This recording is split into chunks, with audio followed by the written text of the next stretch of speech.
tema en teoría de la firma, y por qué no por otro.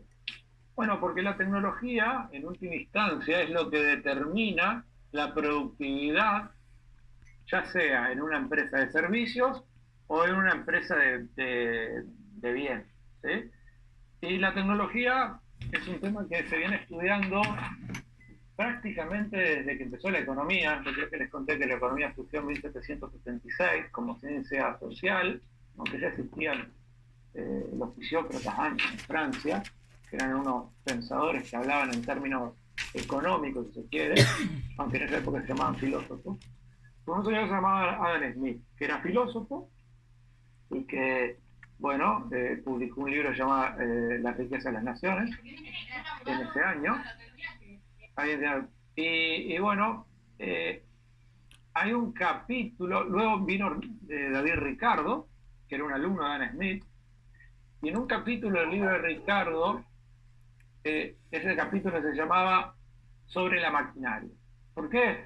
Porque David Ricardo vivió justo en la época, allá por los 1840, 1850, en donde en plena revolución industrial inglesa. Y él veía que muchas máquinas de vapor estaban quitándole trabajo a muchos obreros. O sea, que las máquinas estaban generando desempleo. Que es la misma, sí, fíjense que es la misma discusión que hoy estamos teniendo a nivel actualmente. ¿Qué va a pasar con muchos puestos de trabajo, con la inteligencia artificial, con la digitalización, etcétera, etcétera? Claramente la maquinaria, y ahora les voy a mostrar un video, aumenta la productividad de cualquier empresa. Y fíjense en este videito, que no lo voy a mostrar todo, sino una parte, para que vean cómo hacen en China los puentes capaz que ya lo vieron, específicamente está diseñada para hacer puentes. ¿Y cuál es la ventaja de esa máquina? Primero que utiliza partes que están prefabricadas, que las fabrican mucho antes. Entonces, esa máquina, ahí tienen varias de esas máquinas, van y vuelven, y los puentes, esos puentes que antes se duraban meses en hacer, lo hacen en horas o en días. ¿Sí? Claramente tiene que ver la tecnología.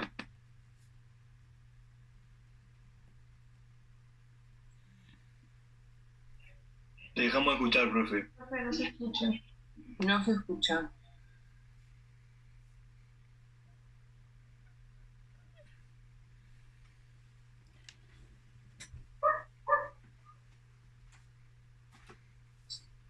No se escucha. No, sí, no se escucha.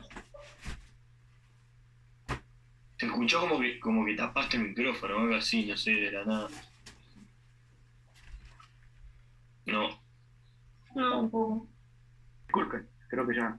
¿Qué es la tecnología entonces para Microeconomía 1? Es un proceso en donde insumos son convertidos en productos o inputs son convertidos en outputs. ¿Sí? Y ese producto puede ser un servicio o un bien. ¿Sí? Por ejemplo, para dar esta clase se necesita el trabajo del profesor y de los alumnos, una computadora, ahora no hay un proyector, pero tenemos Zoom, electricidad, software, que puede ser el PowerPoint o el Zoom, ¿sí? Y combinados tienen como resultado una clase. ¿Sí? La tecnología está atrás de esa clase. Si no existiera Zoom o no existiera Internet, esta clase no podría ser posible. Esta clase en la década de los 70 o de los 80, inclusive de los 90 diría, no sería posible.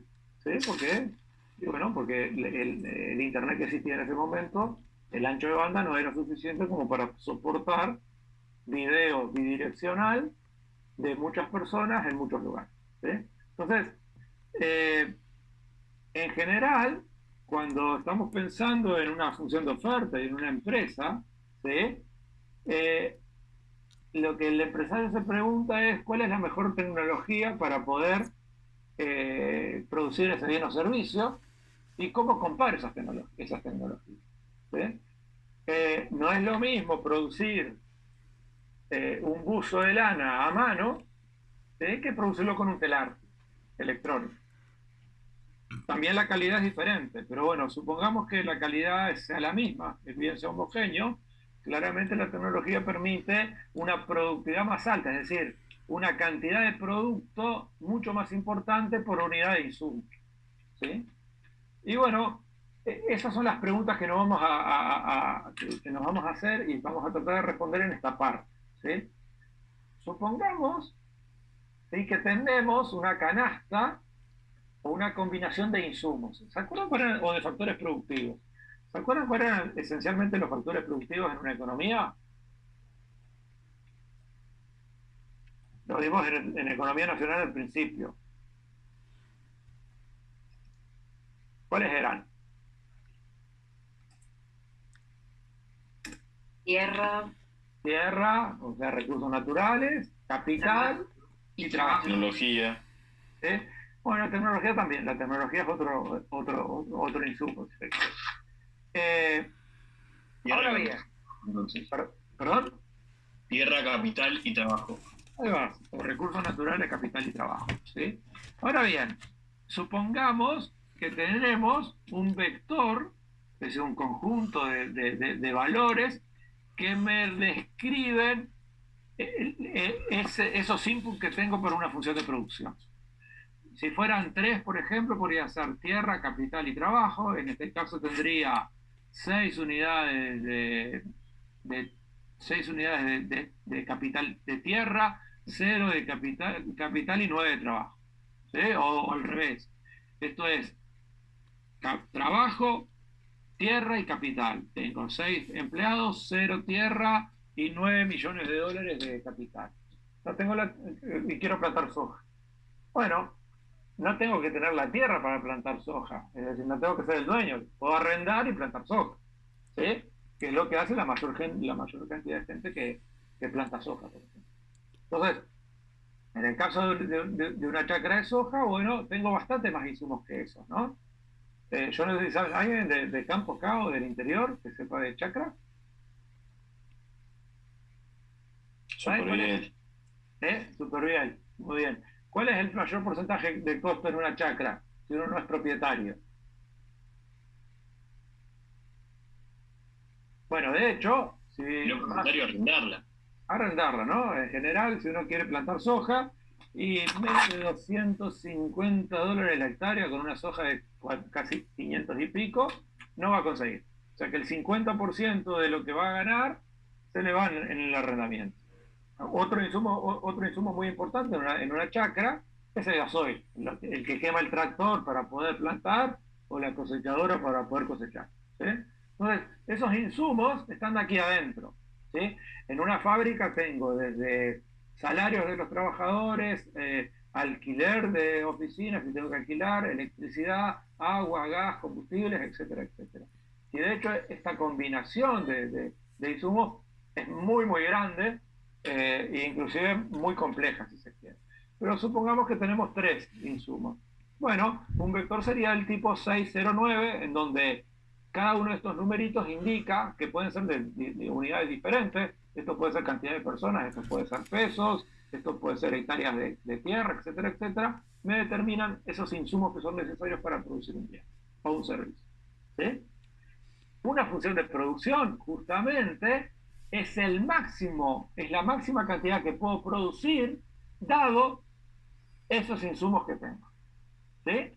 Si yo tengo un vector de insumos que va de x1 a xn, la función de producción lo que me hace es convertir estos insumos en productos. Y bueno, esto es lo que hace esta función. Y es el producto, x1, x2, x son los insumos. No sé, supónganse que estos son toneladas de acero por mes. ¿Sí? Bueno, para hacer acero se necesita hierro, carbón. De hecho, el acero es mezcla de hierro con carbón. Cuanto más carbón tenga el acero, más inoxidable es. Un acero común tiene un 5% de carbón, un acero inoxidable, de eso que utilizamos en los cubiertos, por ejemplo, tiene de 40 a 50% de carbón. ¿Sí? Y bueno, también se necesita energía eléctrica, se necesita maquinaria, etcétera, etcétera. ¿Sí? Una función de producción, en general, se la puede representar de esta manera. Donde aquí tengo el insumo y aquí tengo la cantidad producida. Ahora, insumos hay n insumos. Como nosotros solo podemos dibujar relativamente bien en 2 dimensiones, vamos a suponer que vamos a tener solo 2 insumos o 2 factores productivos, trabajo y capital. Y que el capital en el corto plazo no se puede modificar, y por lo tanto lo único que puedo modificar es el trabajo, y aquí X1, por ejemplo, podría ser el trabajo. La producción va a aumentar a medida que yo contrate más trabajadores. ¿Sí? Y de hecho, si yo contrato X1 trabajadores, X', el máximo que puedo producir con esa cantidad de trabajadores ceteris paribus es Y'. ¿Se entiende o no? Con la tecnología que tengo, si la tecnología mejora, ¿qué va a pasar con esta curva? Y seguramente se va a correr hacia arriba. Y por lo tanto el máximo que voy a procesar con X' seguramente aumente a Y segunda por aquí. ¿Se entiende o no? Pero se lo puedes repetir, porfa. Sí. La función de producción, como me dice que el máximo que puedo producir con determinada cantidad de factores, se puede representar como una curva, como la verde. Por lo tanto, si yo contrato de X' trabajadores, el máximo que voy a producir es Y'. Si la tecnología mejorara, esta curva se correría hacia arriba y para esta misma cantidad de trabajadores yo produciría más. Claro. Pero por ahora estamos en ceteris paribus, no cambia la tecnología. Por lo tanto, con una misma tecnología, a medida que voy contratando más trabajadores, cada vez produzco más. Pero fíjense en esta curva, no es una recta, no es una curva. ¿Tiene la edad segunda positiva o negativa esta curva? Es decir, ¿crece a tasa creciente o a tasa decreciente? Y va a terminar decreciendo. Es a tasa decreciente, claramente, ¿no? Porque fíjense que tiene concavidad hacia abajo, ¿no? ¿Lo ven? Sí. ¿Sí? Entonces, a medida que yo voy contratando un trabajador adicional, en lo que me aporta la producción de ese trabajador cada vez es menor. Eso se debe a una ley que es empírica, que se llama Ley de los Rendimientos Marginales Decrecientes. ¿Y qué dice esa ley? Que a medida que yo utilizo cada vez más un factor productivo, el rendimiento de ese factor es cada vez menor. Y esto se descubrió, ¿por qué digo que es empírica? Porque se ve en la realidad. En casi todos los sectores de la economía eso sucede. Esto se descubrió en la Inglaterra victoriana, en la parte de las plantaciones de trigo. Lo que habían visto los economistas agrónomos en ese tiempo era que a medida que yo le ponía fertilizante a una hectárea de trigo, el rendimiento por hectárea me iba aumentando. El fertilizante de aquel momento era excremento de chancho, directamente. Bueno, sigue siendo ahora en Europa. Yo tengo parientes en Italia, bueno, tíos míos, son mi madre es italiana, y ellos plantan maíz en Bérgamo, en el norte de Italia, y es una zona agrícola, y fertilizan con excremento de chancho las tierras. Entonces todo el tiempo hay tractores con unos tanques que van por la ruta, entran a las chacras y tiran. No se puede imaginar en primavera el hedor que hay en esa zona. Es insoportable. Pero bueno. ¿Cómo se llamaba la ley, Luis? Ley de los rendimientos marginales decrecientes. ¿Sí? Entonces veían que a medida que se ponía cada vez más fertilizante, la cantidad que aumentaba de kilos por hectárea de trigo cada vez era menor. Y que inclusive que se llegaba a un extremo, la cantidad bajaba. Bueno, eso se supo después de que, bueno, lo que hacen los fertilizantes es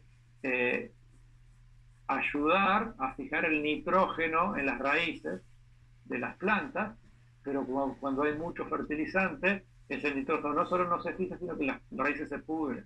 ¿Sí? Entonces, de hecho, cuanto más fertilizante hay, hasta cierto punto se fija más nitrógeno, pero luego empieza a fijar cada vez más y entonces la planta puede llegar a morir. ¿Sí? Bueno, eso sucede en casi todas las industrias. ¿Sí? A medida que yo voy aumentando ese factor cada vez me rinde. ¿Sí? No siempre es así. De hecho, una función de producción más normal sería de este estilo, que lo vamos a ver dentro de un ratito. Déjenme ver si puedo dibujar más o menos coherentemente para mostrarlo. Fíjense, una función más o menos normal, que yo tengo aquí la cantidad producida y aquí el factor, ¿no? Una función de producción más correcta serían de este estilo, fíjense. Me parece bastante bien. Al principio, los rendimientos marginales decrecientes, la ley empieza a actuar a partir de cierta cantidad de factores. Al principio, cuando empiezo a utilizar pocos trabajadores, tengo rendimientos crecientes, o sea que la tasa es alta, tasa creciente. Puede llegar un momento que los rendimientos sean constantes, que esto es una recta a 45 grados. Aumento la cantidad de trabajadores, ¿sí? Y la cantidad de producción aumenta en el mismo porcentaje en que yo aumenté la cantidad de trabajadores. Y luego sí, a partir de cierto punto, en este punto de inflexión, empiezan los rendimientos marginales decrecientes. Sigo aumentando la cantidad de trabajadores, pero la producción cada vez aumenta menos. ¿Se entiende o no? Y siempre hay un punto de equilibrio, ¿no? Donde la cantidad de trabajadores que tenés te va a generar o no, en este caso. Bueno, sí, el punto de equilibrio va a ser aquel en que la productividad marginal se iguala al salario que pago. Es decir, lo que me aporta el último trabajador se iguala a su salario. A ese lo contrato, a los siguientes no. Claro, a partir de ese ya no. Gano contrato y gano por todos los anteriores, ¿no? Porque la productividad marginal va decreciendo y siempre es mayor que el salario hasta que se iguala el salario. Esa es la regla de contratación que se da. Que lo vamos a ver en la economía nacional en el último punto, no en mí. Bien. Profe, ¿qué dijiste que pasaba en la última parte de la gráfica? Empiezan a funcionar la ley de los rendimientos marginales decrecientes y a medida que yo aumento el factor productivo cada vez me aporta menos a la producción. Aquí cada vez me aporta más, ¿no? Ahí. Voy a aumentar. Aquí igual. Eso lo vamos a ver en un ratito, simplemente para que entiendan. En realidad, la función que está dibujada, la verde, está así, pero que en general no siempre es así. Puede haber empresas que sea así, que tenga un punto de inflexión aquí. ¿De acuerdo?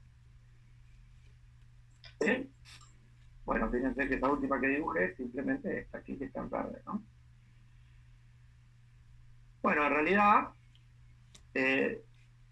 un plan de producción posible es aquel que y es menor o igual que f de x1 y 2xn. Y, y todo plan de producción posible es lo que se llama un conjunto de tecnologías posibles. Y lo muestro aquí. Fíjense, de hecho, esta es la mejor tecnología posible para producir este día. Bueno, supongamos. Entonces, si yo contrato X trabajador, produzco Y. Pero de hecho yo podría estar produciendo aquí con otro tipo de tecnología que es menos efectiva. ¿Sí? Pero ¿por qué es menos efectiva? Porque con la misma cantidad de trabajadores solo produzco y segunda que es mucho menor que primera. El área por debajo de una función de producción son todo el set o el conjunto de tecnologías posibles que son menos, que son posibles pero que son menos eficientes. ¿Sí? Yo puedo estar en cualquiera de estos puntos, pero con una tecnología. Claramente aquí donde está el punto no puedo estar, porque la tecnología no me lo permite. Con esa cantidad de trabajadores, dada la tecnología que tengo, yo no puedo producir aquí. Pero sí puedo producir aquí, pero no estaría siendo eficiente. ¿Sí? ¿Se entiende o no? Sí. ¿Sí? Una pregunta, ¿cómo habías dicho que es el momento en el que sos eficiente? Es el máximo, es la tecnología más eficiente, la máxima producción que puedo producir dado el nivel de contratación del factor que estoy teniendo. Profe, ¿y de qué área hablabas? Es la que está por debajo de la curva, toda esta. No. ¿Sí? Okay. Aquí está, aquí lo ven. Planes tecnológicamente ineficientes, planes tecnología eficiente, que es la curva, y el set está compuesto por lo que es eficiente y lo que es ineficiente.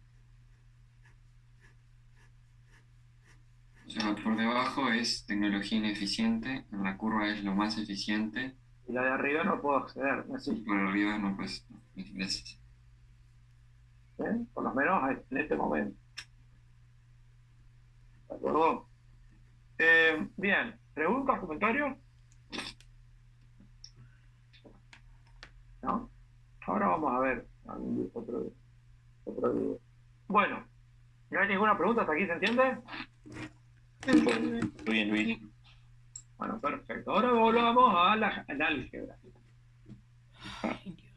¿Qué pasa aquí estamos, claro, nosotros podemos decir cuando hay solo un input o un factor productivo, pero en la realidad hay muchos factores productivos. Pero vayamos a dos, por ejemplo. ¿Qué pasa, por ejemplo, cuando hay más de un factor productivo? Por ejemplo, dos, x1 y x2.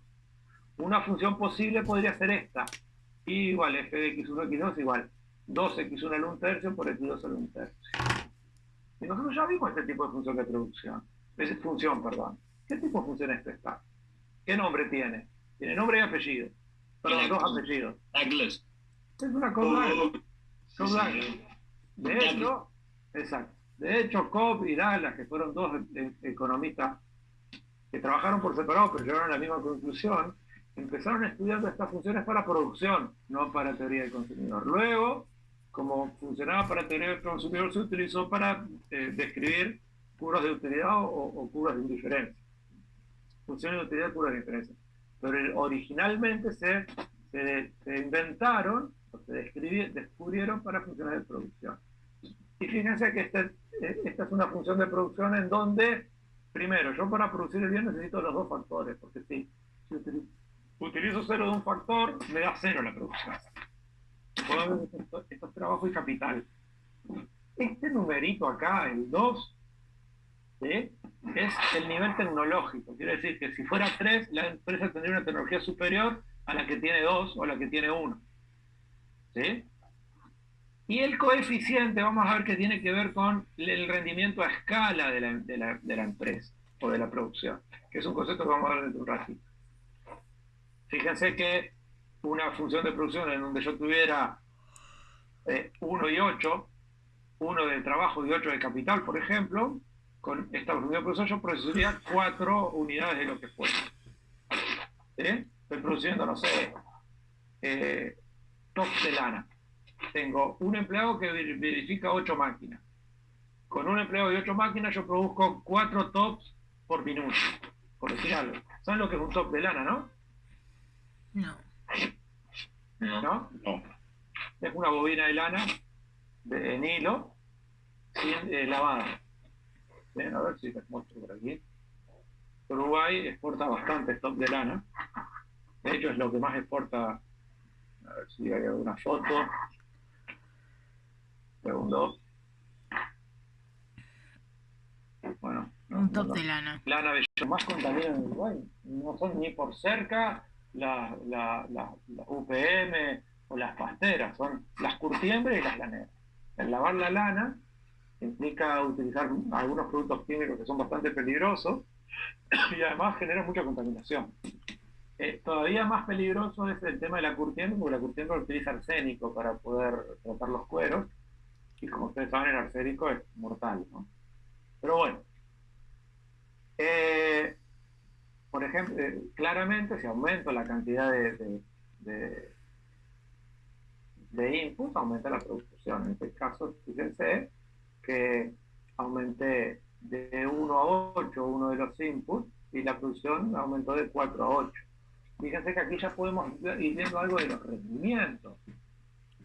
Octupliqué el factor productivo, porque pasé de 1 a 8. Antes tenía un trabajador, y ahora tengo 8, y la producción, ¿cuánto me subió? ¿Cuántos puntos? El doble. Por lo tanto, estoy en rendimientos constantes, crecientes o decrecientes. ¿Qué les parece? Creciente. ¿Les parece creciente? Multiplico por 8 mi factor y solo mi producción se multiplica por 2. Decreciente, diría. Es decreciente, claramente. Sería creciente si yo multiplico por 8 mi factor y mi producción se multiplica por 20. Pasa de... Y yo tengo una pregunta, Luis. Sí. O sea, el 12 porque hay dos factores de producción. No, este 2. Sí, un poquito. Este 2 es esto. Técnicamente es el nivel tecnológico. Es como si fuera, lo vamos a ver en un ratito, pero es como si fuera esta acá. Una tabla genérica es igual A por x1 a la B por x2 a la B. Acá I y B valen 1/3 y A vale 2. 2 es el nivel tecnológico. Si A es 3, significa que la empresa tiene una tecnología superior a la que tiene 2. Claro, y eso me lo van a dar, lo vamos a cambiar. No, lo doy. Y en un tercio también, ahí la potencia y la utilidad. Sí, se lo da también. Sí, pues vida de cocina bien entendida. ¿Sí? Esto ya, les voy a dar una función como esta. Esta función me está diciendo que algo que tiene que ver con x1, este coeficiente es un tercio, este es un tercio y A es 2. Esto es a nivel tecnológico. Que no vamos a desarrollar mucho esto porque esto es muy avanzado, pero sí vamos a desarrollar qué significan los coeficientes. No este valor. Inclusive van a ver que la mayor parte de los ejercicios, este valor es 1, no 2. Impecable. Bueno, fíjense que si yo grafico en 3 dimensiones estos dos ejemplos, aquí tengo el factor 1, aquí tengo el factor 2 y aquí tengo la cantidad que produzco. Cuando tengo 8 unidades del factor 1 y 1 del 2, produzco 4. Cuando tengo 8 y 8, produzco 8. ¿Sí? Bien. Así como teníamos una curva de indiferencia que me mostraba las combinaciones de consumo que le dan la misma utilidad al consumidor, en teoría de la firma existe algo que se llama la isocuanta. ¿Qué es isocuanta? Es en la combinación de factores productivos, X1 y X2, que me permiten producir la misma cantidad. Es decir, yo puedo cambiar X1 por X2, pero si los cambio en determinada razón, por determinada razón o cociente, siempre voy a estar produciendo lo mismo. Eso se llama isocuanta. Del latín, iso igual, cuanto, cantidad. Fíjense que iso en latín es igual. Un triángulo isósceles. ¿Qué tipo de triángulo es? ¿Se acuerdan o no? Tiene dos lados iguales, ¿no? Todos los ángulos son iguales. Los ángulos, ¿no? Iso igual, triángulo, 3 ángulos. ¿Sí? De ahí viene la palabra iso, igual. Bueno, y una isocuanta, increíblemente, y no por casualidad, es muy parecido en forma, no en concepto, a una curva de indiferencia. De hecho, esto es una Cobb-Douglas. ¿Sí? En donde aquí tengo el factor 1 y aquí el 2, y si yo paso de aquí a aquí, sobre la misma isocuanta produzco la misma cantidad, 4 TOPS por hora. Y aquí, o de aquí a aquí, produzco la misma cantidad, 8 TOPS por hora. La tasa a la que yo cambio un factor por otro, la vamos a ver dentro de un ratito, se llama tasa técnica, tasa marginal de sustitución técnica, para diferenciarle la tasa marginal de sustitución de teoría del consumidor. ¿Por qué técnica? Porque depende de la tecnología que yo estoy utilizando. Y por supuesto la pendiente va cambiando a medida que yo me voy corriendo, ¿no? Pero eso lo vemos en aquí. Como ven, esto se hace más fácil, porque de hecho, ya, algunos conceptos ya vienen de teoría del consumidor. ¿Sí? Bueno, fíjense que si yo tengo estos dos puntos en 3 dimensiones, ¿sí? En 3 dimensiones las isocuantas serían así. Pasarían por esos puntos, ¿no? En 2 dimensiones, que lo que vamos a ver en nosotros son así. ¿De acuerdo? ¿Alguna pregunta? Si puedes repetir lo de la tasa marginal de sustitución técnica. Lo vamos a ver en un ratito igual. La tasa marginal de sustitución técnica es la razón a la cual yo tengo que cambiar un factor por otro para poder seguir produciendo lo mismo. Y eso va a tener que ver con la productividad de cada factor. A ver, si yo tengo en una fábrica un robot y 100 empleados, ¿sí? Y cada robot me hace el trabajo, el equivalente de trabajo de 50 empleados, si yo quiero contratar un robot más, ¿cuántos empleados tengo que echar? ¿Qué les parece a ustedes?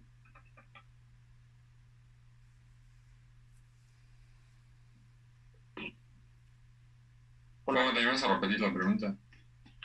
Estoy produciendo lo que sea con 100 empleados de un robot. Y un robot me hace el trabajo de 50 empleados. Si yo quisiera contratar un robot más, claramente voy a comprar un robot más, como es limitado mi presupuesto, voy a tener que echar empleados. ¿Cuántos empleados? 50. y tengo que llegar a 50. 50. Esa es la relación marginal técnica de sustitución. Simplemente es, Ah, bien. ¿de acuerdo? Bueno, pero lo vamos a ver un ratito, no se preocupe. Bueno, yo puedo dibujar tantas isocuantas como me permita el cuadrante. Tienen que estar bien, se tienen que comportar de la misma manera que una curva de indiferencia. Tienen que ser con pendiente negativa, cóncava y no se pueden cruzar. ¿Sí? Y si yo tengo, por ejemplo, ese tipo de función, que es una caudala que tiene esta forma, esto es hecho por supuesto por computadora, mis funciones serían así. Iba desde naranja a, no sé, ¿qué color es esto? Rojo, y a medida que yo voy alejándome, produzco más, ¿sí? Con la misma cantidad de insumos. Es decir, que esto tiene una tecnología superior a esta, o a esta, o a esta. ¿Sí?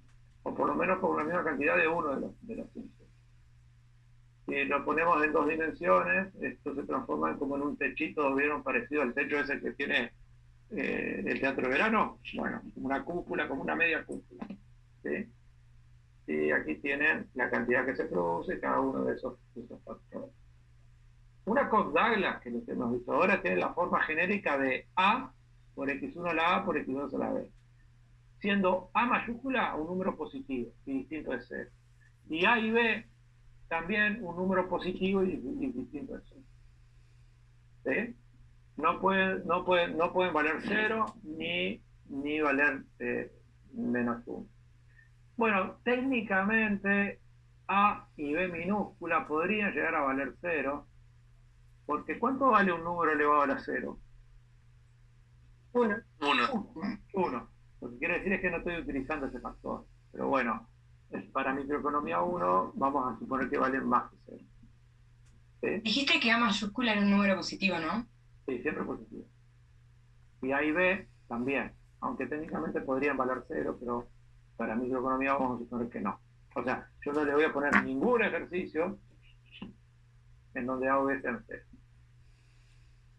A minúscula, estoy diciendo, ¿no? Bueno, un ejemplo, una caudal es cuando A mayúscula vale 2 y A y B valen un interpretado. ¿Sí? Que es la que hemos gastado. Ahora, y esta es esencialmente con las que vamos a trabajar. Pero hay casos especiales, como en todo. Hay algunas industrias en donde la proporción de los insumos está especificada, tiene que ser muy exacta. Pero ocurre una industria de esas donde el producto de algo tiene que estar bien especificado, el insumo, para que salga bien ese producto. ¿No? Bueno, la industria farmacéutica es así. Si yo quiero hacer determinado remedio, tengo que poner determinados gramos de tal producto, determinados gramos de otro, y de otro, y eso lo ven en una receta de cualquier medicamento. Si ustedes ven la aspirina, tiene tanto de ácido acetilsalicílico, tantos gramos de excipiente, tantos gramos de lo que sea, de lo que sea, de lo que sea. Si yo inclusive le erro a esa proporción, inclusive puedo matar al paciente.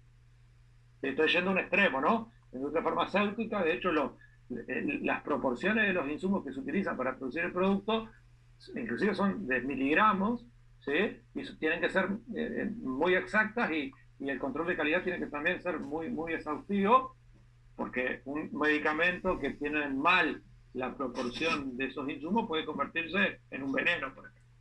¿Sí?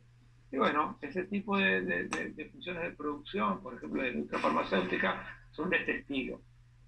¿Sí? El mínimo de X1, 2 de X2 o parecidos a estos. ¿Sí?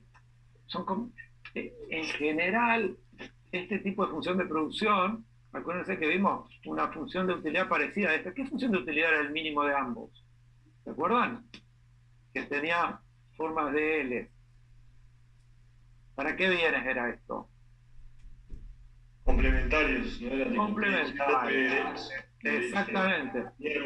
Zapatos.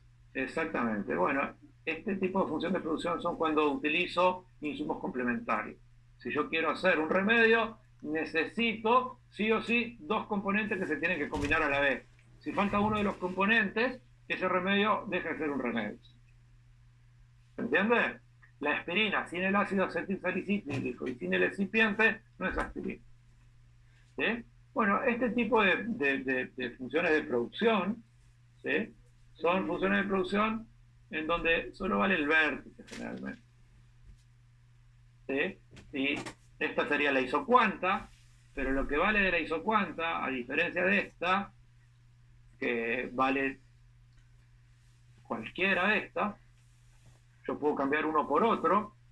En el caso de este tipo de industria, yo solo voy de vértice a vértice.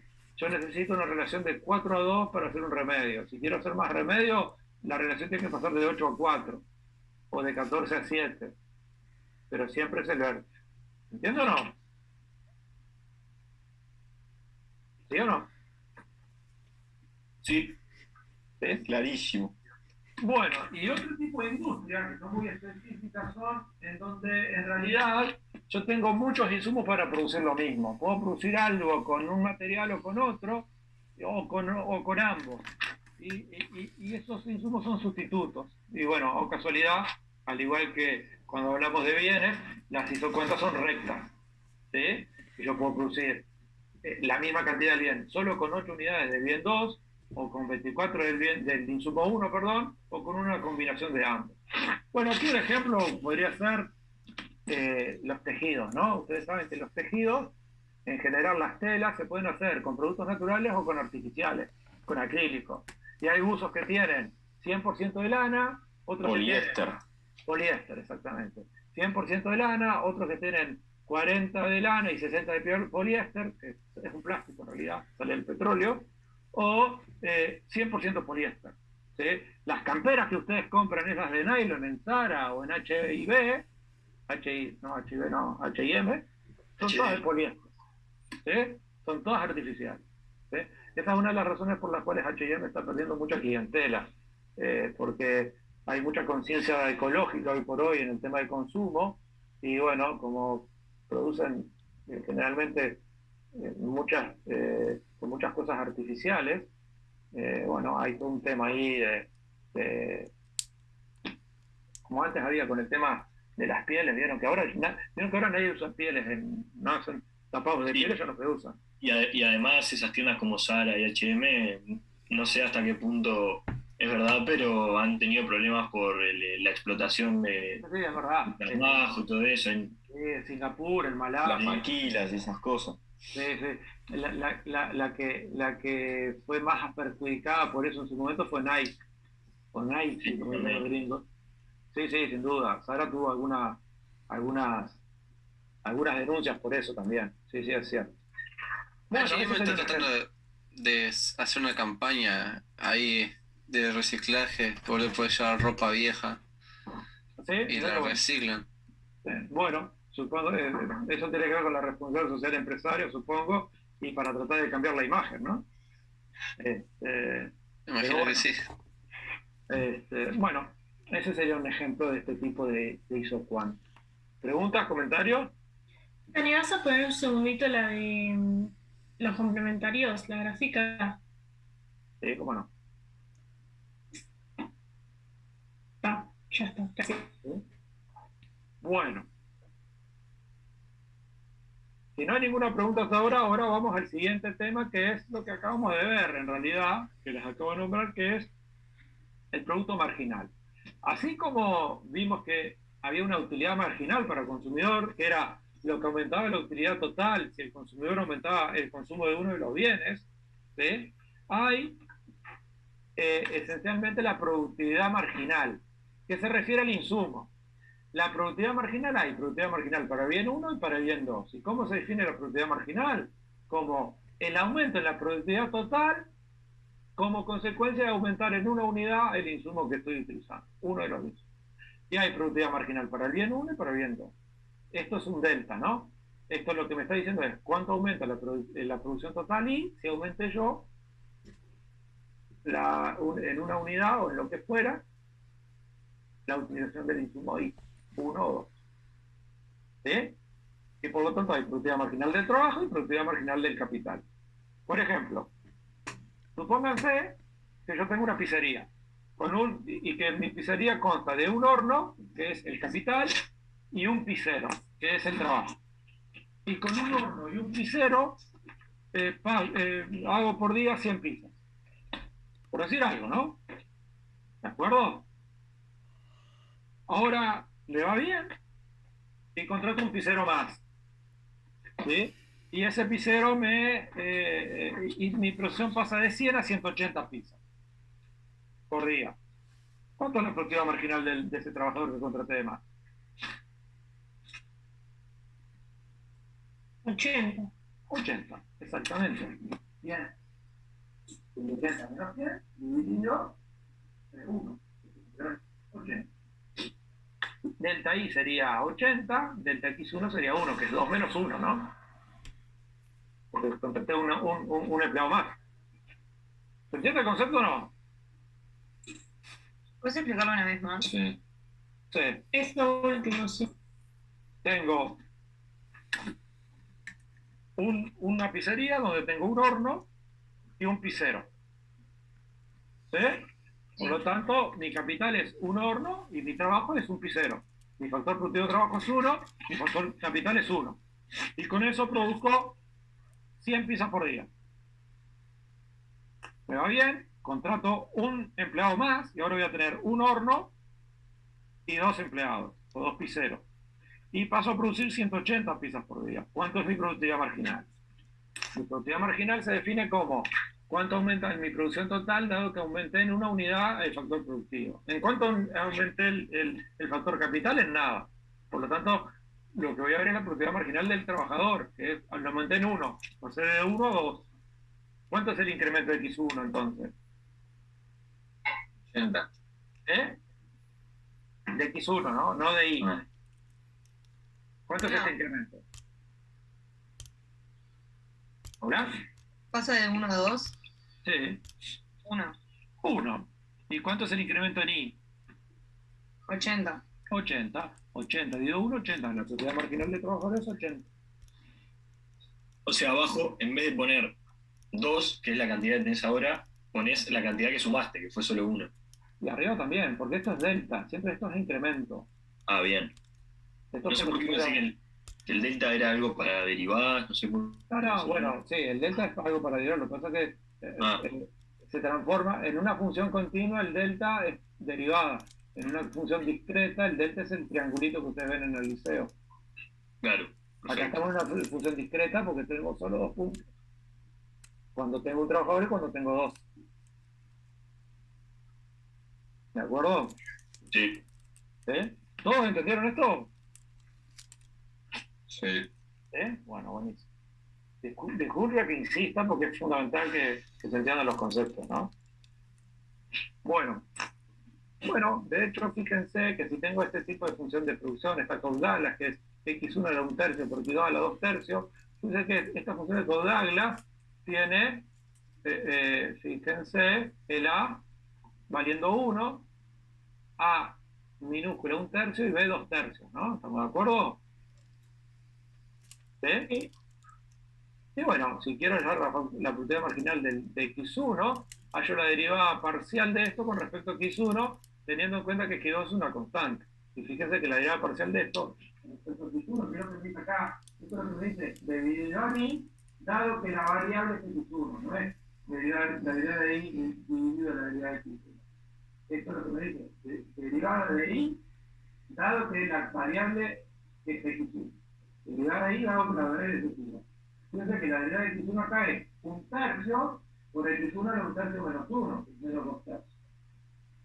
¿Estamos de acuerdo o no? O sea, si te dice X1, pasa multiplicando el número que está elevado al X1. Y en X2 pasa multiplicando el que está en X2. ¿Es así? Sí, la derivada, acuérdense que tiene una tabla de derivadas. La derivada de A de X a la A es A por X a la A menos 1. Aquí A sería 1/3. Es A por X a la A menos 1. 1/3 menos 1 es menos 2/3. ¿Se entiende o no? Sí. Y el otro es como si fuera 2x. La idea de 2x es 2. Como esto es una constante, queda igual. X2 a la 2 tercios. Cuando x2 es la variable, x1 a la 1 tercio es una constante, queda igual. Y la derivada de x2 es 2 tercios, que es este 2 tercios que está aquí, por x2 a la 2 tercios menos 1, que es menos 1 tercio. ¿Lo ven o no? Es lo mismo que Lo mismo de se antes. está multiplica el x1 con el x2. ¿Perdón? No entiendo por qué el 2 tercios Es lo mismo, tendría que estar el 2 tercios aquí, pero el orden de los factores no altera el producto. es lo mismo. Es exactamente lo mismo. Este 2 tercios tiene que estar, estamos de acuerdo que debería estar donde está el cursor. Claro. Pero lo paso para adelante porque en cualquier multiplicación el orden de los factores no altera el producto, es lo mismo. Ok. ¿Sí? Es lo mismo que veníamos haciendo antes con teoría del consumidor, con la función de utilidad. De hecho, la función de utilidad de un consumidor es una caudala. La función de producción de la empresa es también una caudala. Por lo tanto, la utilidad marginal y la productividad marginal se calculan de la misma manera. ¿Sí? El concepto económico es muy diferente, pero matemáticamente es igual. ¿Preguntas, comentarios? No. ¿No? Bueno, avanzamos un poquito entonces. De hecho, la relación marginal de sustitución técnica va a ser el cociente de estos dos. Así como la relación marginal de sustitución del consumidor es la utilidad del bien 1 sobre la utilidad del bien 2, la relación marginal de sustitución técnica va a ser la productividad del bien 1 sobre la productividad marginal del bien 2. ¿Sí? Y es lo que vamos a ver aquí dentro de un ratito. ¿Sí? Dentro de un rato. Una de las cosas es que la productividad marginal, como yo les dije, siempre es decreciente. A medida que yo voy aumentando el uso de un factor, el rendimiento de ese factor, lo que me aumenta la producción, dado que aumenté el rendimiento de ese factor, siempre va a ser menor. Eso se ve, estaban diciendo que la derivada segunda de cualquiera de la productividad marginal es menor que cero. ¿Sí?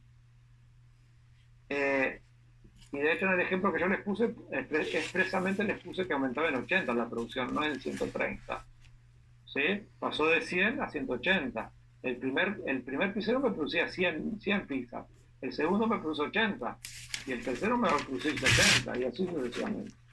Porque así es la ley, porque así es la realidad. ¿Sí?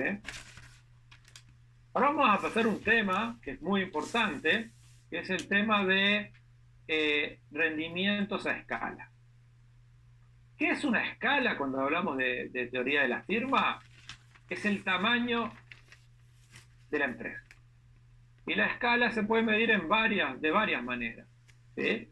Una manera es por la cantidad de empleados que yo tengo, que no es la más común en microeconomía por lo menos. La otra es por la cantidad que produzco. Una fábrica de autos que produce 4.000 autos por mes tiene una escala mayor que otra que produce 1.000 autos por mes. ¿Sí? Aumentar la escala es aumentar la capacidad productiva y aumentar la producción. Pero los rendimientos también dependen de la escala. No es lo mismo producir 4.000 autos por mes que 1.000 autos por mes, en términos de costo. Porque hay costos comunes, ¿sí? O costos fijos, que si yo produzco 4.000 autos, se me hacen más accesibles que si yo produzco 1.000. Supongamos que para producir 4.000 autos necesito un galpón de 1.000 metros cuadrados. Y para producir 1.000 autos también. No es lo mismo, y pago el mismo alquiler por esos 1.000 metros cuadrados. Si yo produzco 4.000 autos en vez de 1.000, ese alquiler que yo pago por ese galpón de 1.000 metros cuadrados, se me hace más accesible porque lo divido entre 4.000 autos, no entre 1.000. Voy licuando el costo fijo si aumento la escala. ¿Esto se entiende o no? ¿Hola? ¿Sí? Hola, sí. ¿Sí? Bueno, por lo tanto los rendimientos a escala o los retornos a escala pueden ser diferentes. ¿Sí? Hay rendimientos a escala ¿Y cómo hallo los rendimientos a escala? Fíjense, si yo multiplico la escala por un factor, por ejemplo 2, es decir, aumento mi capacidad productiva, aumento mis insumos en el doble, ¿sí? Pero aquí hablo de los dos insumos, ¿no? Si mi producción aumenta exactamente el doble, ¿sí? Supongámosle que yo producía con un horno y un pisero 100 pizzas. Ahora tengo 2 hornos y 2 piseros y produzco 200 pizzas. Se me dupliqué mi factor productivo y dupliqué mi producción. Eso se le llama rendimientos constantes a escala, porque aumento mi escala y mis rendimientos aumentan en la misma proporción. Ahora, si yo duplico mis factores productivos, de un horno y un pisero paso a 2 hornos y 2 piseros, y yo con un horno y un pisero producía 100 y ahora produzco 300 pizzas, ¿sí? Tengo rendimientos crecientes a escala. Dupliqué mis factores productivos y mi producción más que se me duplicó. Pasó de 100 a 300, se me triplicó. Y hay rendimientos decrecientes a escala. Duplico mis factores productivos, paso de un pisero y un horno a 2 piseros y 2 hornos. Y mi producción pasa de 100 a 180. Ahí tengo rendimientos decrecientes a escala, porque dupliqué mis factores. Crecen menos, claro. Y mi producción creció menos que el doble. ¿Sí? De hecho, en el dibujito que yo les había puesto, que desgraciadamente lo borré, pero lo vuelvo a hacer, ¿sí? Ahora está, aquí, esta zona de la función de producción tiene rendimientos constantes, crecientes a escala. Aquí, como es una recta 45 grados, tiene rendimientos constantes a escala. Y aquí tiene rendimientos decrecientes a escala. A medida que voy aumentando la escala, contratando más trabajadores, yo cada vez produzco menos. Aquí cada vez produzco más, y aquí produzco exactamente igual en el incremento de trabajadores. ¿Lo ven? ¿Más o menos? Sí, clarito. ¿Sí? Bueno, esto es lo que ven aquí. Fíjense, esta es constante esa escala, porque es una recta 45 grados.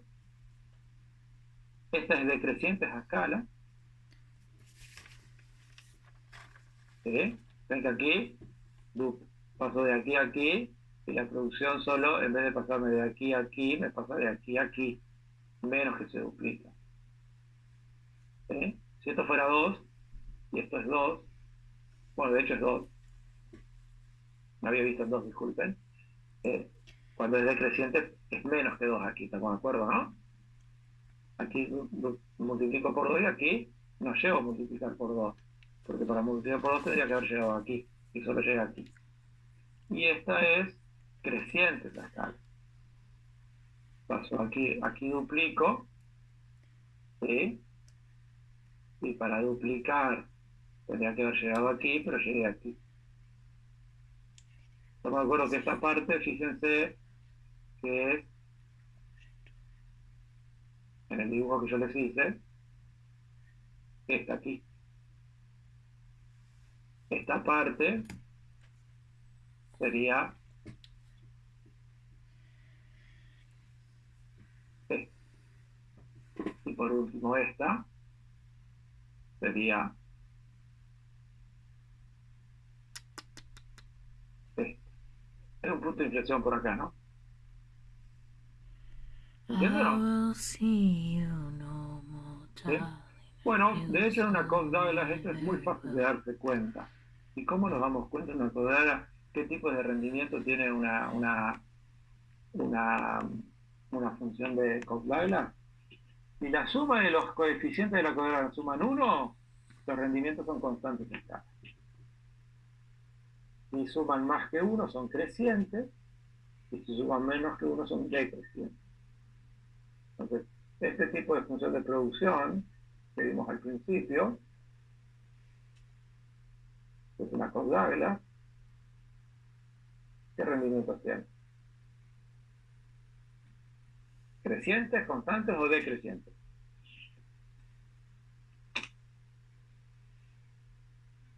¿Está bien? ¿Cuánto suman los coeficientes? 3, ¿o no? No, los coeficientes. Los coeficientes. Un tercio más un tercio son 2 tercios, que es menor que 1, por lo tanto es decreciente la escala. Ah, es así nomás. No Ahora, pensamos. fíjense en esta otra.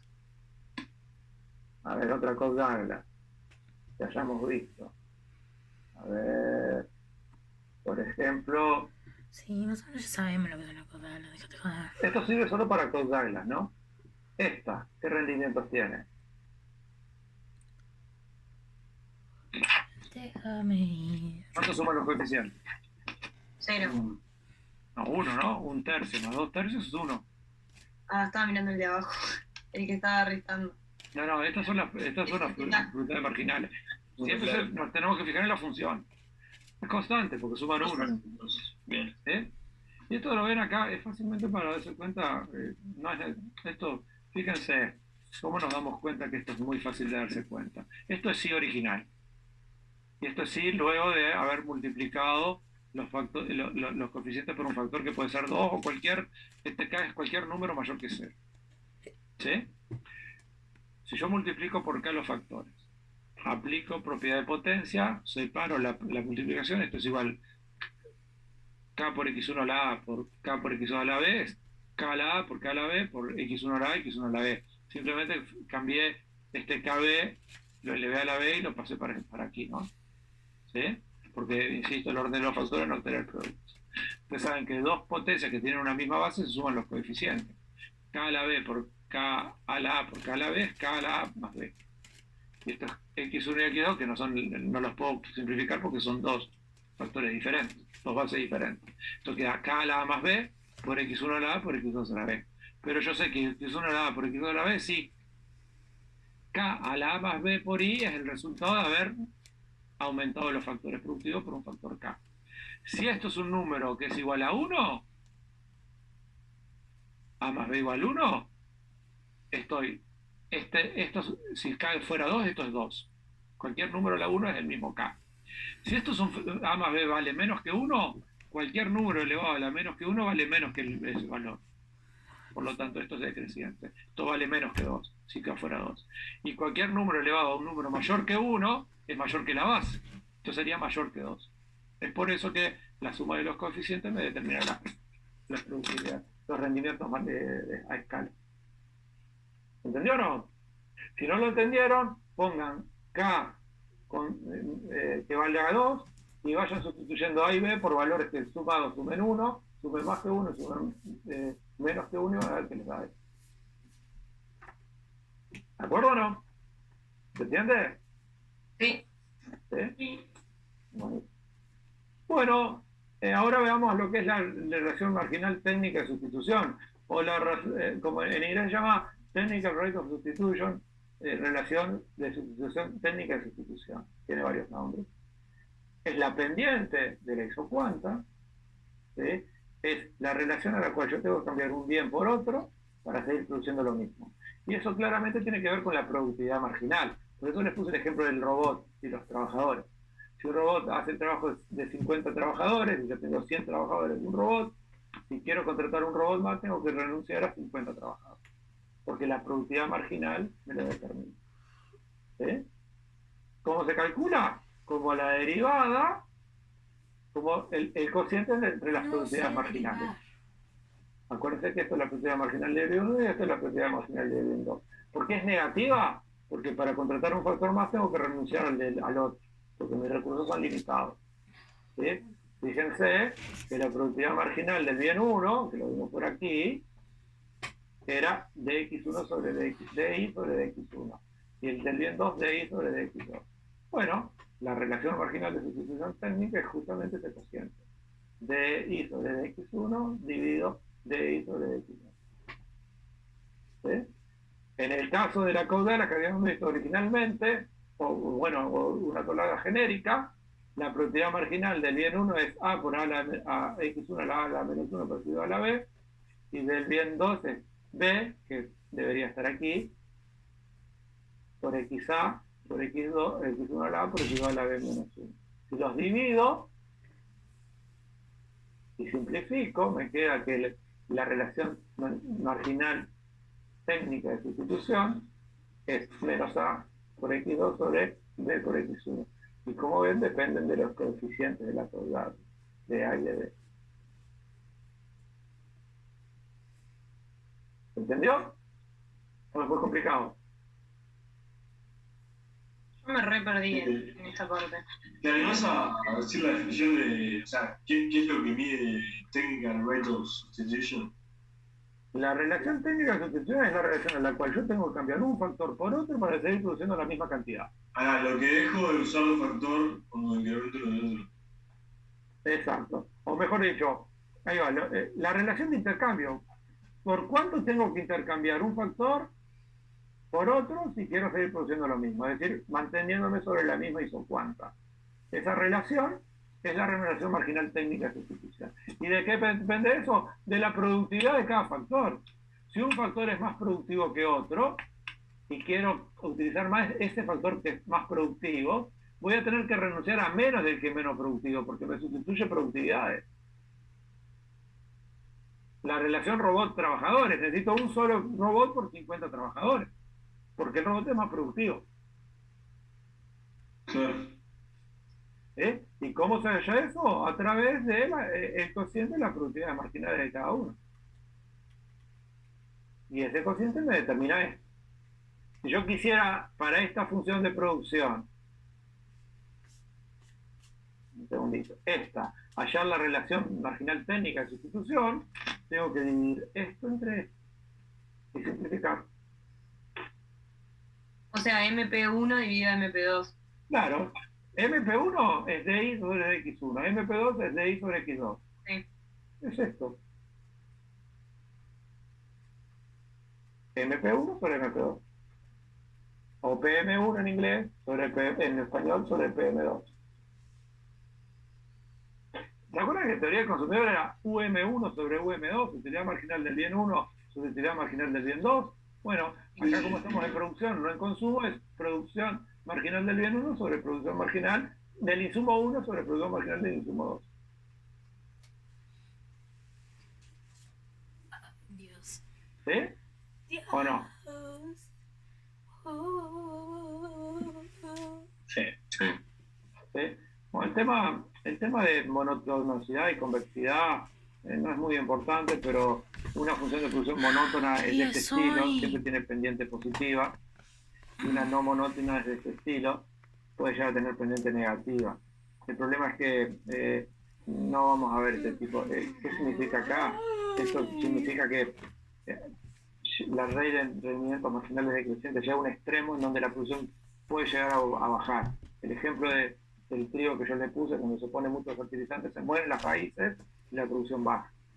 En la mayor parte de las industrias eso no llega, no sucede. Cada vez se produce menos, pero siempre aumenta la producción, no baja a partir de cierto punto. ¿Sí? Y bueno, esto es en esencia tecnología. ¿Sí? Les pido que lean el capítulo 19 de Varian. No me va a dar para hacer un ejercicio ahora porque quedan solo un poco más de 5 minutos. Si no tienen más preguntas, por hoy dejamos. Y en la próxima clase hacemos un ejercicio de producción para ver el tema sobre todo de los rendimientos a escala. ¿Les parece? Me parece bien, bro.